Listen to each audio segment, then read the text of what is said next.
Mariners Museum is an international maritime museum. We were established in 1930 by Archer Huntington, and we have spent all that time collecting things from around the world and from across the centuries. One of the things we're best known for is the USS Monitor Center. Now, that's something we've done in partnership with the National Oceanic and Atmospheric Administration, and it really tells the story of the Union ironclad USS Monitor. Now, this was a vessel in the American Civil War that went on to fight the Merrimack, otherwise known as the CSS Virginia, in the first battle of ironclad vessels. That happened on March 9, 1862, here in Hampton Roads, and that's why this is a fitting place for the USS Monitor Center. The USS Monitor was built in response to the growing Confederate threat here in Hampton Roads. The Confederacy was building an ironclad vessel. They were taking the old USS Merrimack and converting it to the CSS Virginia. The whole purpose behind the Virginia was to break the Union blockade here in Hampton Roads. So it was an arms race. The Virginia was growing here in Hampton Roads. The Monitor was being built in foundries all over the Northeast. Assembled in Greenpoint, Brooklyn, she was headed down here to Hampton Roads to try to stop the Virginia in her tracks. But she arrived one day late. On March 8, 1862, the Virginia came out into Hampton Roads and in very short order just cut down the Union fleet made up of wooden ships. This was an ironclad vessel, a machine, and it was absolutely horrific to all those who viewed what happened that day on March 8th of 1862. The Monitor arrived that evening to help save the Union blockade. And in fact, the next morning, the Monitor went into battle with the Virginia, and the rest, as I say, is history. First battle of ironclad warships, and it really did change naval architecture and naval warfare forever from that day forward. The USS Monitor spent most of her life here in Hampton Roads or on the James River. However, in late 1862, she was ordered south to Beaufort, North Carolina, and then presumably on down to Charleston. Well, that meant that she had to make that treacherous passage around Cape Hatteras in that area known as the Graveyard of the Atlantic. Well, in fact, in the early morning hours of December 31st, 1862, she lost her battle. Not with another vessel, not with the enemy, but with the elements.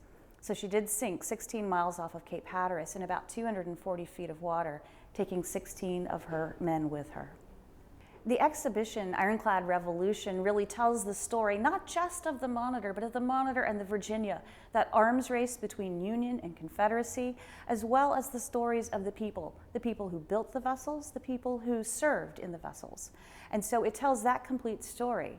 We have several theaters that deal with the battle itself, the Battle of Hampton Roads, March 8th and March 9th of 1862. We have immersive environments. You can walk into the gun deck of the CSS Virginia, and inside that, you'll see actual artifacts from the men themselves who served on board the Virginia. We also have some of the archaeological elements that have been brought up from the wreck of the USS Monitor. We have a full-scale replica of the Union ironclad that you can walk on board to get a feel for the size of this vessel. 173 feet long, 41 feet wide, with that revolving gun turret in the middle. It's hard to get a sense of that in images and pictures, so we put you right on board, and that is one of the highlights of this exhibition. Well, the USS Monitor Center is not just an exhibition. It's also a state-of-the-art conservation lab, and in that lab we have conservators from around the world working on 210 tons of the Union ironclad. We have the rotating gun turret, the steam engine, the condenser, and we've also got those two guns, the guns that you read about in elementary school, those guns that fought in the Battle of Hampton Roads. They're all undergoing conservation here at the Mariners Museum, and they're all on public view. We're standing here in the large wet lab at the Mariners Museum in Newport News, Virginia. What we do in this conservation facility is we treat objects recovered from Monitor's wreck site. So the goal is to basically take objects that were once in a marine environment underneath the water and extract salts out of it, as well as to stabilize objects for the ultimate goal to put them on display to the public.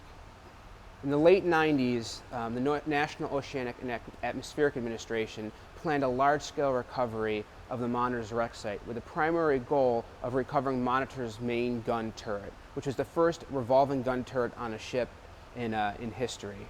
And so that's in the large tank you'll see behind us, which holds about 90,000 gallons of water, and it's currently undergoing electrochemical treatment to stabilize the object, to remove salts and corrosion products from the surface of the object. And the tank that's in front of that is Monitor's main engine. NOAA recovered approximately, well, 5 of the ship's 8 known steam engines, and so this large tank represents the main propulsion of the ship, which is called a vibrating side lever steam engine. And in the front tank below is Monitor's condenser, which basically collected exhausted steam from the engines and then converted back to water, which could either be pumped out into the ocean or sent back to the boilers to be reused.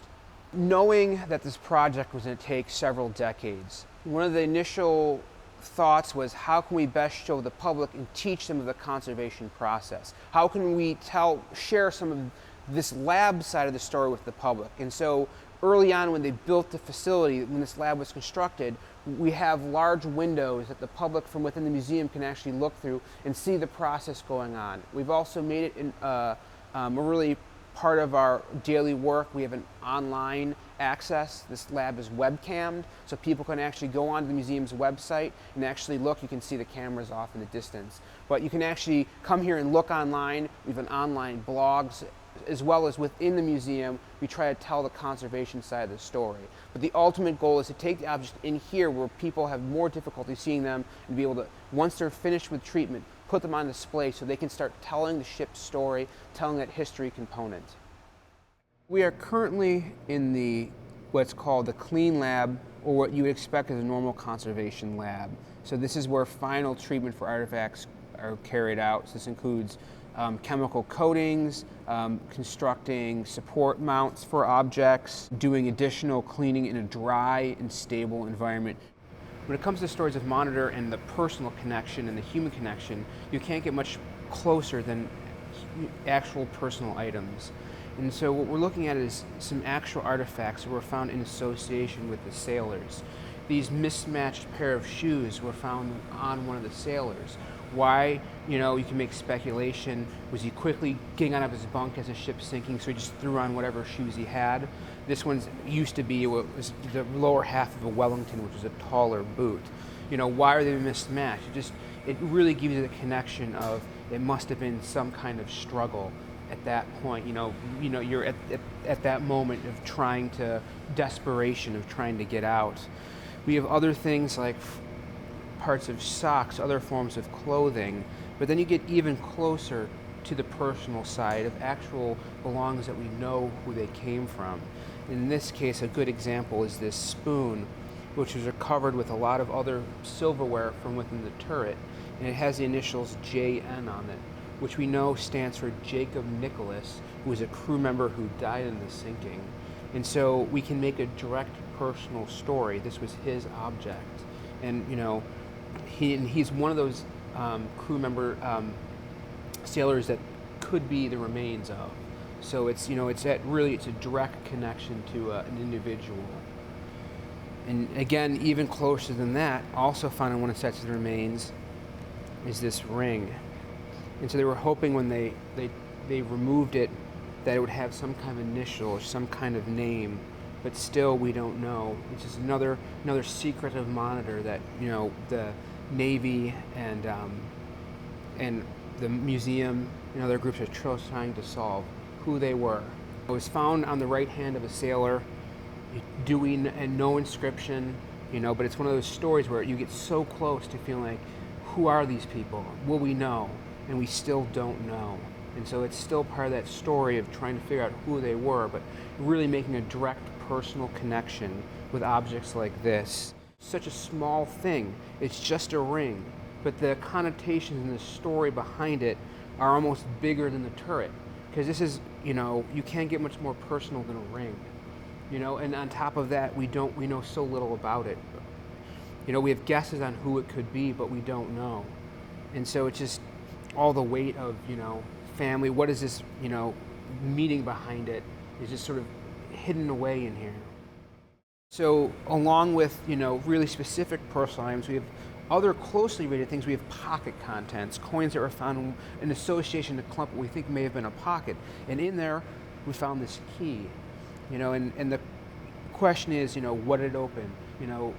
What was it from? Is it a family keepsake? Is it from a box on the ship? We really don't know. But it's one of those cliche things of saying, it's the key to a whole story that we may never know. but we have the object. And so it's an example of, we have something, you know, there's a story behind from where it came, of where it was located, you know, it was on the wreck, but that personal story is not with it. So it's, you know, it's just, you lead to questions about where it came from, you know, what's it for, all that sort of mysteries that'll stay, you know, with the ship and her crew. Other items like these pencils right here, you know, I mean, that was a hand-used item that somebody used on the ship. We have Navy buttons that were recovered. I should have that, you know, in talking about time, say Goodyear on them. You know, and so we think, oh, we're so different from back then. You know, things change, but yet, you know, there's that modern connection as well. So not only, so you can say that even though this object's 150 years old, it's still touching lives today. And we have components like instrumentation from the engine and the turret assembly.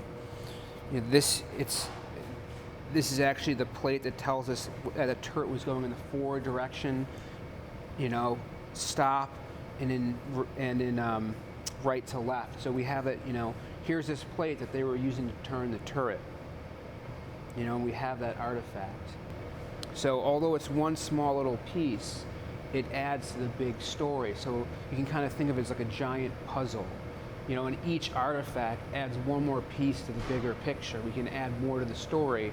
So that's what's so important about, you know, conserving and studying these objects, is that they're giving us more of that story, trying to build the picture of, you know, the lives of the crew and the not only the crew, but of just that time period as well. The Battle of Hampton Roads was the first battle between two ironclad vessels. So it really changed naval warfare forever. On March 8th, the Virginia steamed out into Hampton Roads and laid waste to the Union blockading squadron. And it was the worst U.S. naval loss until Pearl Harbor. And so on March 9th, when the Virginia and the Monitor met, they spent almost 4 hours pounding each other at almost point-blank range, and neither ship seriously crippled the other one.